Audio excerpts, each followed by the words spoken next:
hasap et, meni özümden halas et. Bir gün görasım gelir, kerkemeden çeker.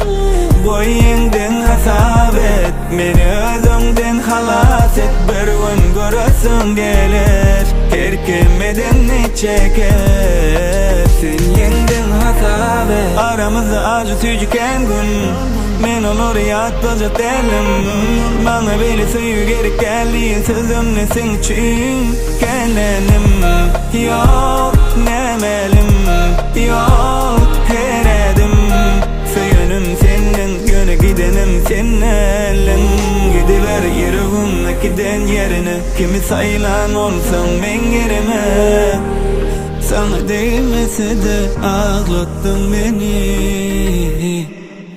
Sen yendin hasap et, meni özümden halas et. Bir gün görasım gelir, kerkemeden çeker.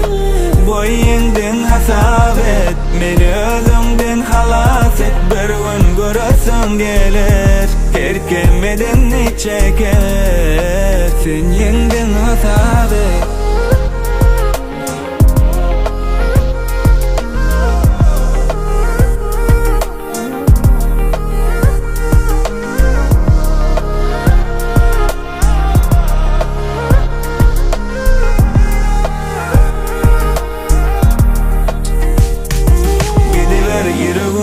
Giden yerine, kimi sayılan olsun ben yerime.